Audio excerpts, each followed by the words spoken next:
The Big Folk Night 2025, celebrating the soul of Telangana. August 23 సాయంత్రం 6 గంటల నుండి LB స్టేడియంలో. టికెట్స్ బుకింగ్ కోసం ఎంట్రీవాలా యాప్ను డౌన్లోడ్ చేసుకోండి. ఈరోజు ఇలా జరగడం అనేది చాలా బాధైన విషయం. చాలా గొప్ప అయిన, చాలా పెద్ద అయిన గ్రేటెస్ట్ యాక్టర్ ఇన్ ఇండియా. నేను తెలవగానే నాకు వచ్చి చూడాలంటే 2 సార్లు బయలుదేరి లేదు, నాకున్న ఆయన గురించి ఇమేజ్, ఆ ఇమేజ్ ఏదైతే నేను నింది ఆ ఇమేజ్ నా మైండ్లో ఉండకూడదని రాలేకపోయాను. అందుకోసం ఈరోజు వచ్చి కలుస్తున్నా. ఒకటి మాత్రం గ్యారంటీ, కోట శ్రీనివాసరావు గారు మన ఇండస్ట్రీలో కట్టిన కోట, తెలుగు ఇండస్ట్రీ ఉన్నంత కాలం ఆ కోట కూలదండి, ఎప్పటికీ అలాగే ఉంటుంది. అండ్ పర్సనల్గా ఒక తెలుగువాడుగా, ఒక తెలుగు యాక్టర్గా, ఒక తెలుగు ఇండస్ట్రీ పర్సన్గా నాకెందుకో మనం తెలుగు వాళ్ళం ఆయన్ని ఒక ఇండస్ట్రీగా అంత గ్రేట్గా సెలబ్రేట్ చేయలేదు అనిపిస్తుంది నాకు. మనం ఎక్కడెక్కడి నుంచి వాళ్ళనో బాగా సెలబ్రేట్ చేస్తున్నాం.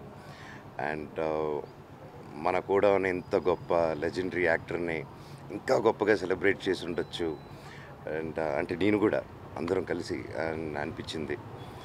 బట్ ఆయన ఈరోజు మనకి ఫిజికల్గా మనతో లేరు, కానీ ఆయన ఎప్పటికీ మన గుండెల్లో ఉంటారు. అండ్ తెలుగు ఫిలిం ఇండస్ట్రీ ఉన్నంతవరకు కోట శ్రీనివాసరావు గారు ఎప్పుడూ ఉంటారు. ఆయన అంత గొప్ప యాక్టరు, మళ్ళీ అది ఇంకెవ్వరూ రీప్లేస్ చేయలేరండి. ఆయన విలన్ చేస్తే విలన్ ఎంత క్రూరంగా ఉంటాడా అని చూస్తాం.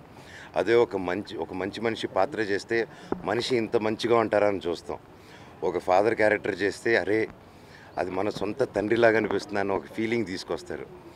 అండ్ ఒక కామెడీ చేసిన ఆయన కామెడీ గురించి ఇంక చెప్పక్కర్లేదు. అండ్ అలాంటి ఒక గొప్ప యాక్టర్తో నేను స్క్రీన్ పంచుకోవడం అనేది నాకు ఈ జన్మకి చేసుకున్నది ఒక పెద్ద అదృష్టం అండి. అండ్ కుటుంబానికి, ప్రతి ఒక్కరికి, ఫ్యామిలీకి ఆ దేవుడు శక్తినివ్వాలని కోరుకుంటున్నాను. ఆయన ఎక్కడున్నా మనశ్శాంతిగా చల్లగా ఉండాలి దేవుళ్ళ మధ్యలో. ఆ దేవుళ్ళతో పాటు ఉండి మా అందరికీ దేవుళ్ళు ఇచ్చి. అండ్ వ్యక్తిగతంగా మీ ఫ్యామిలీతో ఎలా ఉండేవారు? అంటే మంచు మోహన్ బాబు గారితో కూడా చనువుగా ఉండేవారు. అవును, చాలా చనువుగా ఉండేవారండి. నాన్నగారితో ఆయన ఎప్పుడు ఒకరు కౌంటర్లు వేసుకునేవాళ్ళు.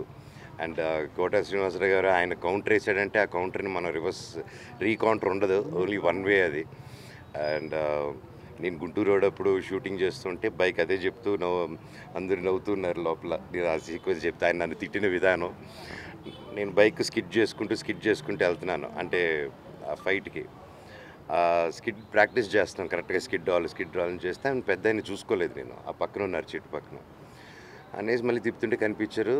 దిగెళ్ళా సారీ అని కాళ్ళకి దండం పెట్టాను. సారీ చూసుకోలేదండి, దుమ్ములేస్తుందంటే అది ఓకే, నువ్వు ఈ సినిమాకి ఏం చేస్తున్నావు, నువ్వు ఇంకా కొద్ది రోజులు స్టంట్ మ్యాన్గా చేయబోతున్నావా అంటే, లేదంటే యాక్టింగ్ చేస్తున్నా అంటే, స్టంట్ పని చేయాలి, యాక్టర్ పని చేయాలి. ఇప్పుడు నువ్వేంటి నీ కాలు కొట్టుకుంటే మేమందరం ఇళ్ళలో కూర్చోవాలా, అది వెళ్ళి అతనికి ఇవ్వు, నువ్వు వెళ్ళి నీ యాక్టింగ్ పని చేసుకో అన్నారు. అలా అని దండం పెట్టి ఆ ఫ్యాక్టరీ లొకేషన్ వెనకాలకి వెళ్ళి వెనక నుంచి ప్రాక్టీస్ చేయడం మొదలుపెట్టాం అనమాట. సో అంత గొప్ప యాక్టర్తో అనుబంధం. అండ్ ఆయన ఇండస్ట్రీలో ఒకరి గురించి వెనకాల మాట్లాడని తెలిస్తేనే అసలు వేరే సినిమాలో పెట్టుకునేరు. ఒక కోట శ్రీనివాసరావు గారు మాత్రం మొహం మీద కౌంటర్లు వేసేసేటోళ్ళు, ఏదైనా నచ్చకపోతే చెప్పేటోళ్ళు. అయినా సరే అటువంటి ఆర్టిస్ట్ దొరకరు కాబట్టి ఆయన ఎన్నన్నా కూడా ఆయన దగ్గర పడి తీసుకొచ్చి సినిమాలో పెట్టి హిట్లు చేసుకుంటారు. సో అంత గొప్ప ఆర్టిస్టు, గొప్ప మనిషి అండి. ఈరోజు ఫిజికల్గా మన మధ్యలో లేడు, కానీ ఎప్పటికీ మనతోనే ఉంటారు. ఆయన ఎక్కడున్నా ఆయన ఆత్మ శాంతించాలని కోరుకుంటున్నాను. Thank you.